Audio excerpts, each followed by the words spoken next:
Byrum Brown is an Auburn Tiger.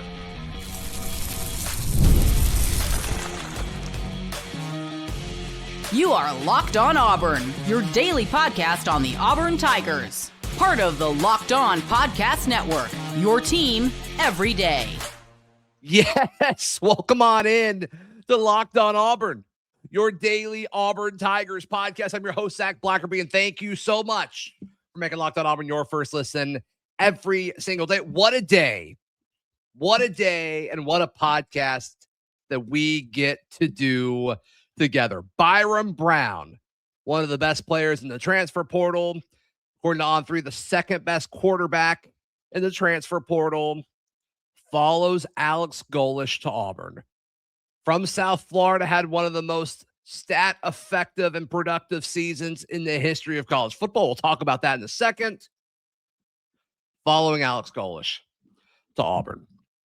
Obviously, this is huge. And we talked about the impact of what Byrum Brown could potentially bring literally within the opening days of Alex Golesh getting hired. And so we all know that Byrum Brown was effective at USF. There's layers to this that I love. In that span, Byrum Brown has gained traction in the portal and throughout the SEC and throughout college football. The amount of DMs and the amount of texts and comments here as well saying, oh no, Texas Tech is a player for Byrum Brown. Oh my goodness, I'm hearing Florida's reaching out to Byrum Brown. Could we lose Byrum Brown to Miami? I saw all of it. And it was, all tied to some of the players that spend all the money in the NIL space. And the question's reasonable. The question is reasonable. But look, the beauty of this is Byrum Brown visited Auburn once USF finally put him in the portal, the way USF reportedly handled their players entering the portal, taking their time to process the paperwork. Ridiculous. I know the USF fans are salty that Auburn's taking their program, but if Auburn didn't do it, somebody else would have done it. It was trending up too quickly for somebody to not notice and take out all the good. If Auburn wasn't going to do it, somebody was going to do it. And I'm fine with fans being salty. But the USF administration reportedly slow rolling the paperwork stuff. That's Bush League stuff, man. That's crazy. But all in all, doesn't matter. Doesn't matter. These guys are in the portal. Byrum Brown's not. Byrum Brown has left the portal. He's an Auburn Tiger. So I love tying back to all these other schools that reportedly were reaching out. I assume they were in a spot to offer more money to Byrum Brown, if those reports are even true. I love that this was the clear plan from day one. And if you'll remember, the thing that stood out to me most about Alex Golesh's first two press conferences to me was this is a guy that has a plan. The way he answers questions, so direct, intentional, and you can tell he's already thought out the question that's been asked. And I think from day one, he knew that Byrum Brown would follow him to Auburn. For folks saying, oh my goodness, I can't believe we're excited about a USF quarterback, because there's a lot of you, and that's totally okay. Let me read you the top players in the transfer portal according to On3. Cam Coleman is number one. Sam Leavitt, the former Arizona State quarterback, is number two. He entered with a non-contact tag, so Auburn had no shot of getting him. He's visiting Kentucky, I believe. Isaac Brown, sophomore running back from Louisville. John Henry Daly, a junior edge rusher from Utah. We talked about the importance of edge guys. Chaz Coleman, edge guy from Penn State. Caleb Hawkins, running back from North Texas. Byrum Brown. Byrum Brown's the number 2 quarterback in the portal. And there was never a question of where he was going. Byrum Brown could have had every school that wanted him eating out of the palm of his hand. But he wants to go play for Alex Golesh. That should mean something. I remember in hindsight, we were talking, this was 6 or 7 months later after Brian Harsin was hired. Like, why did none of the Boise guys follow him? Sure, staffers followed him, but why did none of the players follow him? Hugh Freeze had a Liberty guy or two. I think I forgot who it was. A defensive lineman followed him, but a little bit different situation when it comes to personnel. I think Boise's more comparable to South Florida. And now every South Florida guy that enters is instantly tied to Auburn because they want to play for Alex Golesh. And we can say whatever we want about the guy. I think he's going to be a good coach. Is he going to win 9 or 10 games year one? I don't know. But the fact that all these players want to be a part of what he's building, I think says something. And we'll see how that trickles down to, other aspects of the program. As far as Byrum Brown's production, this has been well documented, but we haven't done this on this show. The class of quarterback that he's in historically, I've been waiting to do this for this very show when he committed. The list of quarterbacks he's a part of, it's mind-blowing. That's next, right here on Locked On Auburn. Today's show brought to you by our friends at FanDuel. FanDuel is America's #1 sportsbook. Hey, Fridays already feel different during basketball season, and FanDuel's making them even better. Every Friday night before the games tip off, FanDuel gives fans new ways to kick off the weekend with NBA Happy Hour. NBA Happy Hour is your official pregame, a limited time window where special offers drop right inside the FanDuel app before the action starts. So before tip-off on Fridays, check out the FanDuel app and see what's dropping during NBA Happy Hours. Every Friday from 6 to 7:30 p.m. Eastern, a little basketball, a little action, and a whole lot of Friday energy. That's the NBA Happy Hour, only on FanDuel, the official sports betting partner of the NBA. Today's show also brought to you by our friends at GameTime. GameTime's the best place to buy tickets, y'all. It's the best place to buy tickets. We got 2 home basketball games this week.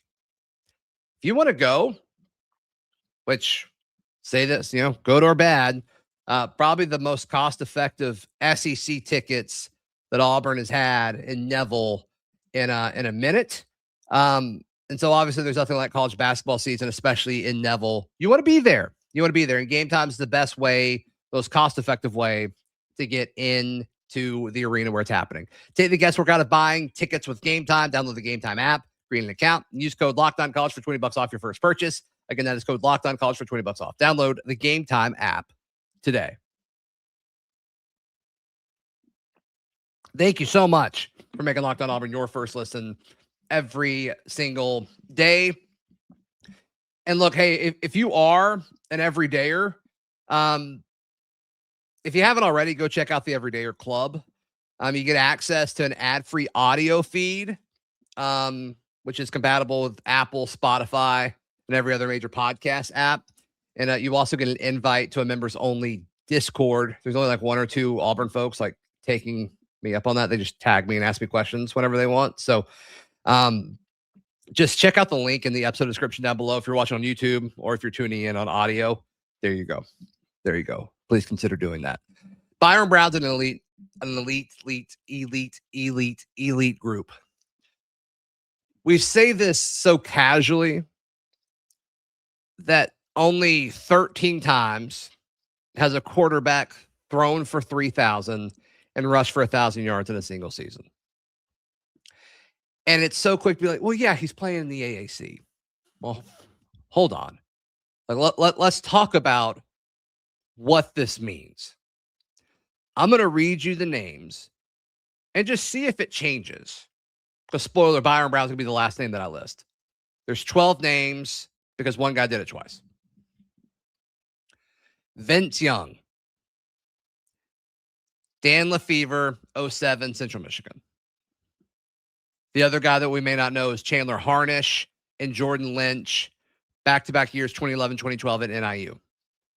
Here's everyone else. Vince Young, Colin Kaepernick at Nevada, Johnny Manziel, Texas A&M, Deshaun Watson at Clemson, Lamar Jackson did it back-to-back years at Louisville. About to sneeze. Excuse me. Lamar Jackson did it back-to-back years in Louisville, 2016, 2017. Kyler Murray in 2018. Jalen Hurts in 2019. Jaden Daniels in 2023. Byrum Brown last year. That list is littered with first overall picks and Heisman Trophy winners. So anytime somebody says, oh, well, he just did it at USF at a USF level of competition. Hold on. So there's two things that stands out about this. Three. One is how crazy good Lamar Jackson was. The other two, one is you have to be elite. I mean, these are all timers when you talk about the game of college football, the story of college football. If you had to zoom out all the way and tell the story of college football, you've got to mention some of these guys' names when you tell the story of college football. The other thing is some of these are system-based. NIU in 2011 and 2012, back-to-back seasons. Okay, that's fine. There's nothing wrong with being the guy in a system. Lamar Jackson did back-to-back years. I'm going to say that's more Lamar than it's a system. But then, like, you look at the back-to-back years where Oklahoma had a quarterback who did it. Kyler Murray and Jalen Hurts. Alex Golesh has a system. And so if you want to say, oh, well, Byrum Brown only did it because of Alex Golesh's system, you say, okay, that's fine. That's fine. Because what they did at Tennessee when he was over that offense for Josh Heupel, and it was the best offense in college football, you say, okay, great. Great. Are there other things that need to fall into place for Auburn? Yes, absolutely. But QB1, thankfully now, not one of them. Not one of them. And let me tell you, it is so refreshing that this offseason, we don't have to stretch and twist and almost contort our bodies to, make an argument for why Auburn's quarterback can be effective this upcoming season. We don't have to say, oh, well, 2 years ago, he was really good at Michigan State and he had NFL receivers and he lost them. And so that's why, it wasn't as good at, the most recent season. Or we don't have to say, oh, well, he was a 5-star coming out of high school and he was really, really good. And Oklahoma just didn't have a system around him. We don't have to do that anymore. We can point to production that's happened under the coach that he is still playing for, which is great. As far as the quarterback room now, I love that it's three guys that have a long relationship with Alex Golesh. Lachlan Hewlett, Reese Brush. I've been saying Rice. Apparently it's pronounced Reese. So sorry, Reese Brush. And now Byrum Brown. I love that these guys have a several-year relationship, all of them, with Alex Golesh. But I will add, I don't think they're done. I don't think they're comfortable going into spring, going into the season, without a clear QB2. I think the staff believes that Lachlan can be a really good quarterback, can be developed into a really good quarterback. I don't think they want him to be QB2 this season. And so then you beg the question, can you get a guy to stay? It's very clear that they were not, they didn't reach out to Ashton Daniels per Ashton Daniels screenshots that fans were posting on social media and message boards. Can you convince Deuce Knight to stay? Some of the stuff happening at Ole Miss, like I've heard, and I don't think this is shocking, but I think Auburn's going to value Deuce Knight more than pretty much any program in college football. Because all of the big programs that we've talked about, like I don't think Ole Miss is in play. I think Ole Miss is looking elsewhere. Notre Dame doesn't make sense. And we heard Boston College, but if it's about money, I think he'd make more at Auburn being a backup quarterback than being the guy at Boston College. We'll see. That can change, but could be interesting. And then guys, I mean, we've talked about how loaded this quarterback class is in this portal. So like if I had to pick, it's probably some guy that we don't know exists. But I'm just saying, like, I think you've got to go into the season with another quarterback. And like, could you get, I've said it before, like, I really like Aiden Childs. I really like Aiden Childs from Michigan State. I know we don't want another Michigan State quarterback. Yeah, whatever. I get it. But there are guys that I think would be solid, serviceable guys in this system. And there's just not enough starting spots available for all of these really solid quarterbacks. So we'll see exactly who that'll be, but I think we add another one. I think we add 4, and 3 are going to be Golesh guys through and through, which is great. And then I think the backup quarterback will be a guy that comes into this room as QB2. And I think it'll be a clear difference as far as, who QB2 is and then who QB3 is with Lachlan Hewlett. So all in all, I think Auburn's in a good spot. And worst case scenario, you roll in with these 3. I don't love that, but if that is the worst case scenario, I think we're fine. I think we're fine. What a great day. Congratulations to all of you. If you're watching this and you're an Auburn fan, your new starting quarterback is really dang good, and you should be excited about that. Awesome stuff. Awesome stuff. If you haven't already, check out the Everydayer Club. The link to join that is in the description down below. And if you're tuning in on audio, if you're an audio listener, it really, really should be appealing to you because of the ad-free stuff. So check all that out. Please like the video. Please subscribe. We'll see you next time. This has been Locked on Auburn.